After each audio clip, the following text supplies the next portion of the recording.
વિધાનસભા સત્રનો આજે 12મો દિવસ છે અને વિસાવદરના ધારાસભ્ય ગોપાલ ઇટાલિયાએ આજે કહ્યું છે કે હવે અમેરિકાએ પણ ગુજરાતના પાસેથી વીજળી ખરીદવી પડશે। કેમ તેમણે આ શબ્દ પ્રયોગ કરવો પડ્યો તેને લઈને જ વાત કરવી છે। વૈષ્ણવજન તો તેને કહીએ જે પીડ પરાઈ જાનાને રે।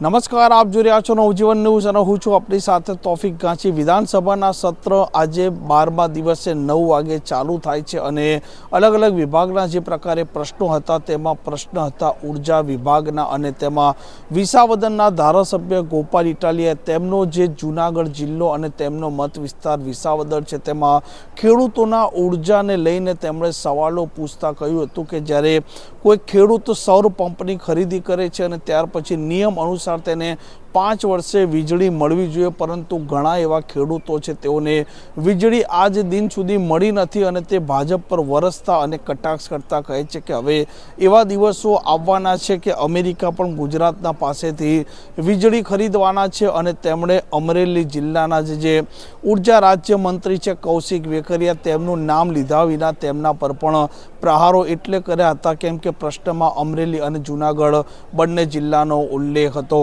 આજે વિધાનસભામાં 28મી ફેબ્રુઆરી 2026નો દિવસ ગુજરાતના અને ખાસ કરીને અમારા જૂનાગઢ અને અમરેલી જિલ્લાના ખેડૂતો માટે એક પ્રશ્ન મેં ઉર્જા મંત્રી સાહેબને પૂછ્યો।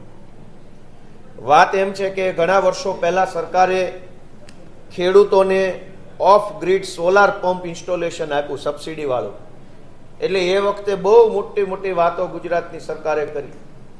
એમણે એમ કીધું કે સબસિડી વાળો સોલાર પંપ તમને આપશું, એટલે ખેડૂતોએ ખેતીવાડીનું કનેક્શન ન લેવું પડે, પરંતુ સરકારનો સબસિડી વાળો સોલાર પંપ તમારા ખેતર ઉપર લાગે એટલે સૂર્ય ઉર્જાથી તમારો પંપ ચાલે અને તમે ખેતરમાં સિંચાઈનું પાણી પીવડાવી શકો પાકને। એમાં એવો પણ નિયમ હતો કે આ સોલાર પંપ લીધા પછી 5 વર્ષ પૂરા થઈ જાય ત્યારબાદ પરંપરાગત વીજ કનેક્શન એટલે કે ખેતીવાડીનું જે દોયડાથી કનેક્શન આવે છે, લાઇટનું કનેક્શન ખેતી એ આપી દેવું। પણ હવે વાસ્તવિકતા એ છે જુનાગઢ જિલ્લામાં ને અમરેલીમાં ને આમ તો આખા ગુજરાતમાં કે અનેક ખેડૂતોને 5 નહીં 10-10 વર્ષ થવા આવ્યા, 12-12 વર્ષ થવા આવ્યા, 8-8 વર્ષ થવા આવ્યા, સોલાર પંપ લીધો એને। હવે એ ખેડૂતો પરંપરાગત વીજળીનું કનેક્શન લેવા માંગે છે, ખેતીવાડીની સર્વિસ લેવા માંગે છે। તો આ ગુજરાતની ભાજપની સરકાર છે અને ખેતીવાડીનું કનેક્શન આપતી નથી, બાના કાઢે છે, કાગળિયા ઉપર કાગળિયા, ધક્કા ઉપર ધક્કા, બાના ઉપર બાના, નોટિસ ઉપર નોટિસ। ખેડૂતને વીજળીનું કનેક્શન આપવામાં આવતું નથી। આજે મેં 59 નંબરનો આ પ્રશ્ન હતો મારો, મેં એમાં પૂછ્યું કે અમરેલી જિલ્લામાં અને જુનાગઢ જિલ્લામાં જેણે સોલાર પંપ લીધા હોય અને 5 વર્ષ જેમના પૂરા થઈ ગયા હોય એવા ખેડૂત કેટલા છે? તો મને સરકારે આંકડો આપ્યો કે જુનાગઢ જિલ્લામાં 568 ખેડૂતો એવા છે કે જેના 5 વર્ષ પૂરા થઈ ગયા છે। 5 વર્ષ પૂરા થાય એટલે એને દોયડાથી પેલું વીજળીનું કનેક્શન આપવાની જોગવાઈ છે। તો 568 માંથી કેટલા ખેડૂતોને દોરડાથી વીજળીનું કનેક્શન આપ્યું? તો બહુ શરમજનક રીતે જાણવા મળે છે કે 4 ખેડૂતોને જ કનેક્શન આપ્યું। 568 માંથી 564 ખેડૂતોને કનેક્શન હજુ સુધી આ સરકાર આપી શકી નથી। અમરેલી જિલ્લામાં અને ત્યાંથી તો પાછા ઉર્જા મંત્રી છે, લ્યો કરો કકળાટ। જે જિલ્લામાંથી ઉર્જા મંત્રી છે એ જિલ્લાના આંકડા સાંભળશો ને તો એમ થશે કે કયા ઊંડા કૂવામાં પડવું કે ઊંડા તળાવમાં પડવું, દરિયે જઈને ડૂબકી મારવી। શરમ લાગવી જોઈએ, જોકે એને છે નહીં, કોઈ દી લાગશે નહીં, પણ શરમ આવવી જોઈએ। આપણા ખેડૂતોએ વીજળીના કનેક્શન માટે ભાઈ સાહેબ બાપા કરવા પડે।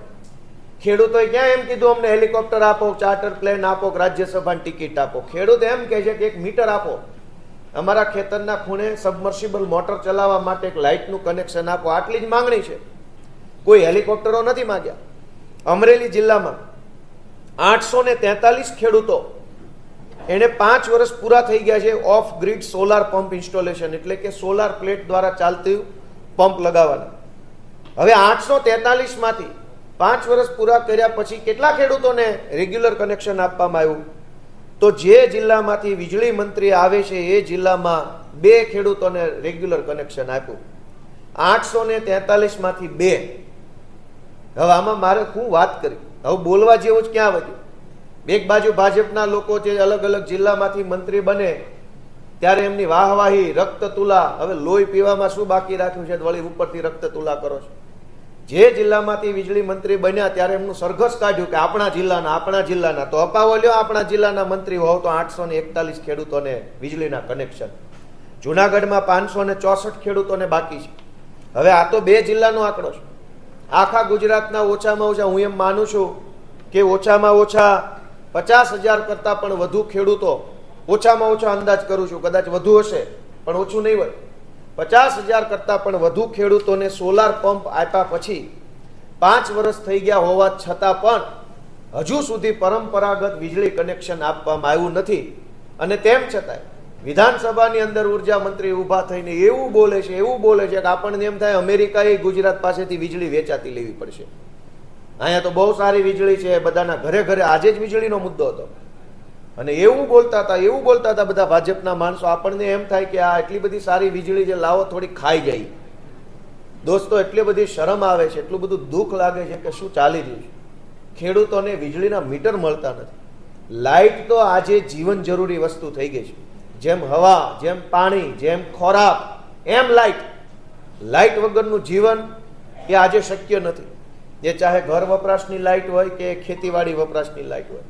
મારે આજે ગુજરાતના સૌ ખેડૂતોને જણાવવું છે કે જે ખેડૂતોના 5 વર્ષ પૂરા થઈ ગયા હોય એ ખેડૂતોને 5 વર્ષના અંતે પરંપરાગત વીજ જોડાણ આપવા બાબતના મારા પ્રશ્નના જવાબમાં સરકારના મંત્રીઓએ મને જે જવાબ આપ્યો છે એનાથી સાબિત થાય છે કે ખેડૂતો માટે આ સરકાર બિલકુલ બેફિકર છે, સંવેદનશીલ નથી.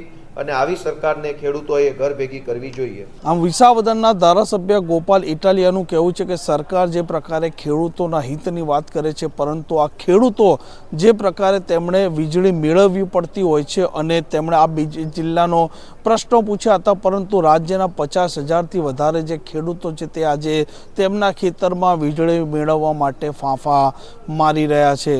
આ પ્રકારના સમાચાર માટે નવજીવન ન્યૂઝ ચેનલ સાથે જોડાયેલા રહો. નમસ્કાર.